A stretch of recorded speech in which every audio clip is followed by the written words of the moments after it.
Mofonaina isan'andro, atolotry ny Mpitandrina RAKOTONAVALONA Maholy.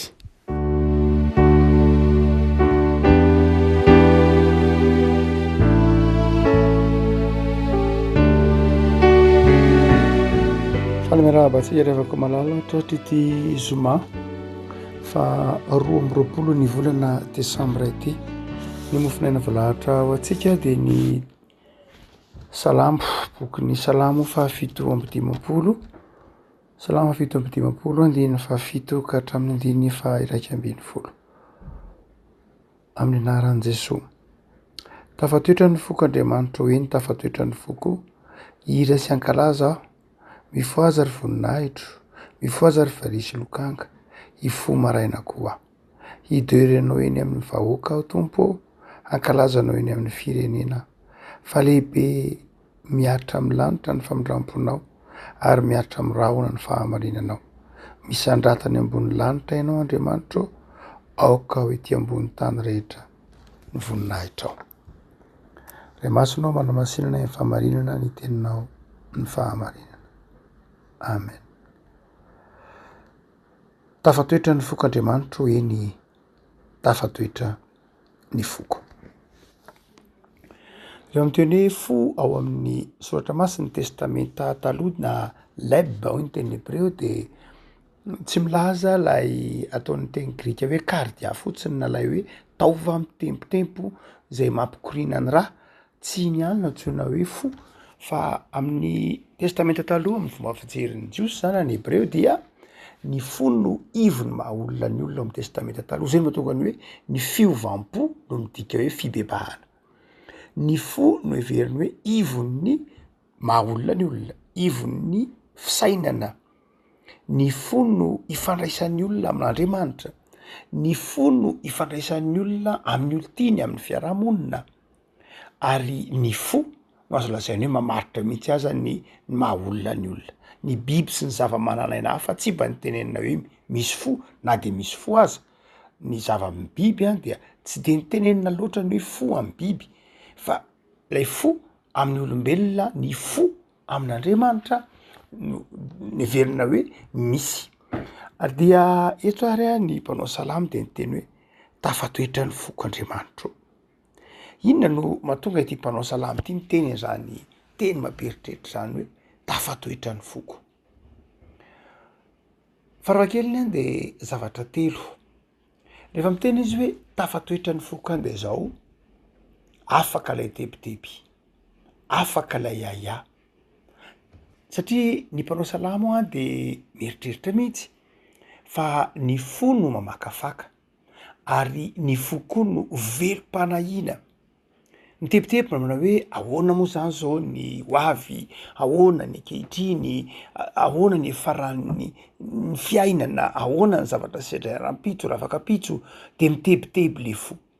Dia amin'ity salamo fa 7:10 ity, izay salamo ao aorianan'ny salamon'ny fonan'i Davida. Ao aorian'ny salamo fa 4:10 izay nisaoran'i Davida, sy ny salamo fa 7:10 izay nangatahany Davida famindrampo sy fifonana amin'Andriamanitra. Rehefa avy ny fona tamin'Andriamanitra, haitsika ny andininy voalohany amin'ny salamo 7:10, mamindrafo amiko Andriamanitra, mamindrafo amiko. Ny andininy fa 1:10, andininy voalohany mitoko fa 1:10, mamindrafo amiko Andriamanitra. Ary dia rehefa avy ny fona, rehefa avy nangataka ny famindrampon'Andriamanitra, ilay mpanao salamo eto Davida eto dia afapoka ny teny hoe tafatoetra ny foko. Ny fo tafatoetra ry havako dia fo afaka tebiteby, satria efa fo ny bebaka, satria efa fo ny avy ny fona tamin'Andriamanitra, satria fo efa vita fihavanana amin'Andriamanitra. Ny fo tsy vita fihavanana amin'Andriamanitra, io mitebiteby io. Ny fo tsy vita fihavanana amin'ny tompo, io mitebiteby io. Ary tsy vitany hoe mitebiteby fotsiny, fa tsy salama mihitsy aza. Ravako samy tianana fo tafatoetra ao amin'ny tompo isika. Zany hoe fo tsy manana ia.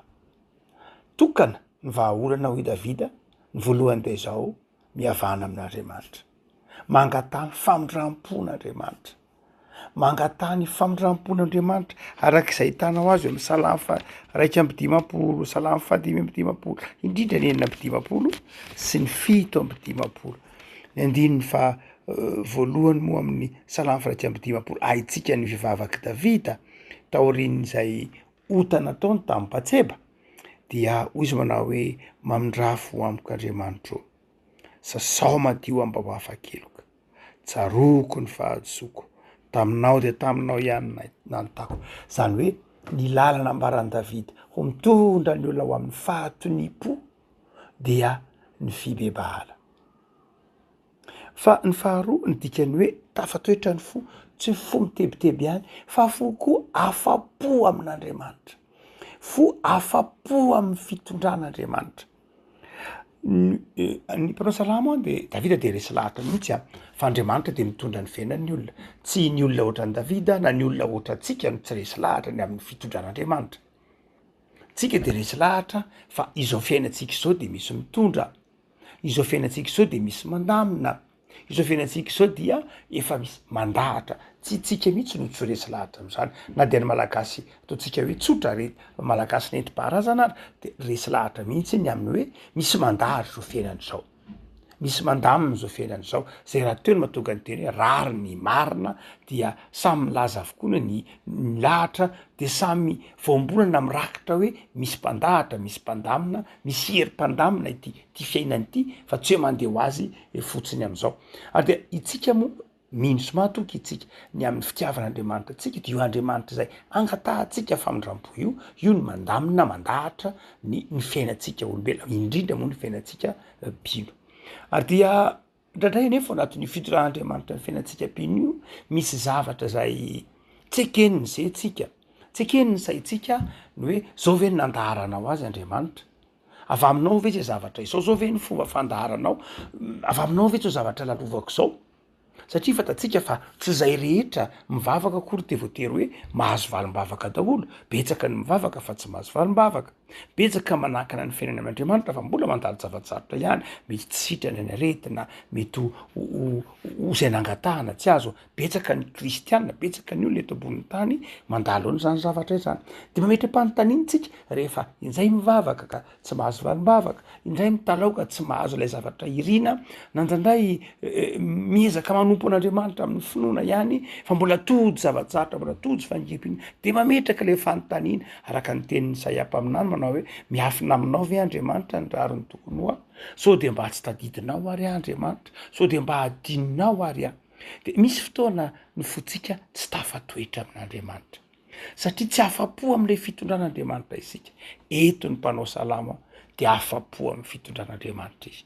Ahoana ny fanalahidi indray mahatonga atsika anana fo tafatoetra ka afa-po amin'ny fitondran'Andriamanitra?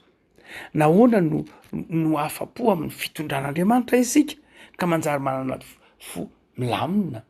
De ny vahaolana asehony ity Salamo 7:10 ty indrindra moa zany ny tapany lava, ny tapany lava ihany moa zany le andininy manontolo manomboka ny andininy voalohany, fa izao ny fahatokiana ny herin'Andriamanitra, ny finoanan'Andriamanitra, ny fomino, ny fomiankina amin'Andriamanitra de izao fo tafatoetra, tsy mitebiteby, fo manaiky ny fitondran'Andriamanitra. Hoy izy eo amin'ny andininy voalohany ihany tapany faharoa, fa ianao ny alofan'ny fanahiko, eny ao amin'ny aliko ny elatrao no ialofako. Zany hoe tafatoetra ny fotsika ry havako, manana fotony tsy mitebiteby ihany fa afa-po mihitsy amin'Andriamanitra isika rehefa manaiky ny fitondran'Andriamanitra, mahatoky mialoka amin'Andriamanitra. Mahatoka atsika manana fo mitebiteby de tsy mahatoky ny fitondran'Andriamanitra. Iverintsika fa diso ny fitondran'Andriamanitra sanatria, na iverintsika fa diso koa ny fomba finorantsika ny tenatsika. Fa zao ry havako, ny olona manana fo tafatoetra amin'Andriamanitra de olona mahatoky hoe io Andriamanitra io tia, io Andriamanitra io tia anao, io Andriamanitra io tia atsika, io andriamanitra io tsy manaonao foana, io andriamanitra io mahafantatra zay tokony ho io andriamanitra io mahafantatra ny lalana hitondrana izay fahatokiana zay ndraindray avaran'ny olona ho fahajambany zay hoe fa ny anareo ve de fiainana miaraka amin'andriamanitra foana apetraka amin'andriamanitra dolo ve tirety ty zay mihitsy nefa no izy revako malala zay ny finoana rehefa napetraka amin'andriamanitra de aza mitebiteby fa tafatoetra ny fonao satria nametraka ny fiainanao teo ambany elatr'andriamanitra teo ampelatanan'andriamanitra rehefa apetraka amin'andriamanitra ny fiainana ny fo de zao tsy mitebiteby fo tafatoetra zay nge dikan'ny krismasy raha tsy teo ny krismasy de tebiteby fahatany sika raha tsy ny raha iny tompony zanany malalany de ny raha iny ty am'izao tontolo zao mba hamonjy atsika mba hanafaka atsika dia tafatoetra ary ny fotsika fa ny fahatelo sady farany ny fo tafatoetra amy tompo dia fo faly amin'andriamanitra fo mideran'andriamanitra betsaka angeny fo efa tsy mitebiteby satria efa ny bebaka betsaka angeny fo tafatoetra tsy mitebiteby satria efa napetraka teo ampelantanan'andriamanitra fa izao betsaka ny foko tsy mahay mideran'andriamanitra na de efa novonjen'andriamanitra ary ny fo tafatoetra amin'andriamanitra de zao fo mahay mifaly amin'andriamanitra fo mideran'andriamanitra fo mahay makasitraka an'andriamanitra hoy ny andiny fahavalo amin'ilay Mofonaina teo mifoaza ry voninahitro hira sy ankalaza hideranao eny amin'ny vahoaka lehibe mihoatra ny lanitra ny famindramponao misandrata eny ambony lanitra ianao andriamanitra ny fo tafatoetra de fo mahay makasitraka tsy tafatoetra mihitsy io fotsika io raha tsy akasitra atsika ny asan'andriamanitra de manjary mitebitebitsika tonga miteny ny tory malagasy hoe toy ny sobakaka Mpitandrina taitaidava de tak zany ko ny fotsika ndraindray raha mitenytsika hoe fo de isoreo an-tsaina ho ale hoe kardia ihany lay fo mitebiteby fa lay maha olona anao mihitsy ndraindray tsy tafatoetra lasa tsy en équilibre lasa tsy en paix amy tenanao hoe anao tsy milamina tsy manana le paix intérieur na lay fedanam-po ao anaty na mety ho manana zavatra maro ary na mety ho manana fahafenona amy lafiny materiel aza de zao tsy mety tafatoetra le fo satria tsy mifaly amin'andriamanitra tsy mifaly amin'ny anjara omen'andriamanitra tsy mifaly am'izay lalana hitondran'andriamanitra de raha ho ary-andriamanitra mifarany tiny taona riavako andro vitsivitsika 10 andro eo latsaka herinandro aza de hifarana ny taona tafatoetra ve ny fonao tianao ny anana fo tafatoetra amy tompo mamakivaky ny taona vaovao mifalia amin'andriamanitra akasitrao andriamanitra mety tsy takatry ny saina ny lalana nitondrana ndritra zay 20 volana zay saingy zao matoky azy de mitenena tahaka ny mpanao salama manao hoe eo ambany elatrao andriamanitra eo amin'ny aloko ny elatrao tompo no ialofako fa ianao ny alofa ny fanahiko tafatoetra ny foko andriamanitra eny tafatoetra ny foko ivavakisika tompo misaotra anao zahay fa ataonao tafatoetra ny fonay tafatoetra aminao ny fonay satria andriamanitra mpamindra foenao ka ny ainy ny fitalavonay sy ny fivavakay tafatoetra ny fonay andriamanitra satria efa napetraka teo ampelantananao ny fiainanay de manaiky ho andrenkinana ianao tafatoetra ny fonay tompo satria mifaly sy manome voninahitra anao zahay tompo de terezo ny fiainanay ho fo tafatoetra azavelanao hitebiteby am'izay fahasarotan-javatra lalovany eto am'ty zao tontolo zao ty ataovy hira-ponay hira-piainanay hira-pananay ny hoe tafatoetra ny fonay tafatoetra ny foko andriamanitra tafatoetra ny foko ka de anome voninahitra anao ankarazanao saotra tompo anao ny am'izao herinandro mifaranay sao sahady de ta io tompo ny herinandro vaovao zay anomboka raha afaka ampitso mampaherezanay aokanjaka ato amponay ny fedanam-po sy ny fifaliana izay tsy ananany zao tontolo zao jereo ny tokantrano tsirairay jereo reo havanay manam-pahoriana jereo reo havanay manana ady am-panahy amindreo fo izy reny tompo fa mialoka aminao amindreo fo izy reny tompo fa miantoraka aminao de mivavaka izay tompo jereo amin'indra fonao ny firenenay, ny fiangonanay, ny fianakavianay, jereo mba ilamina tsakany sy andavany am'izao taona mifarany zao, samy anao fifaliana ao anatin'ny fanomponanao zahay, samy ifaly amin'ny asa zay nomenao anay avy, ifaly amin'ny tokantrano, ifaly amin'ny asa fanompona, ifaly noho ny famanginao anay amin'ny alalan'ny Krismasy. Omeo ny tsiray avy ny fahasalamana ery tanjaka, hoentinay manompo anao, manompo ny tanindrazanay rehetra, ihany koa manompo ny ankonanay sy ny mpiarabelona aminay. Dia mitahia ny mandrakariva Jesosy. Amen.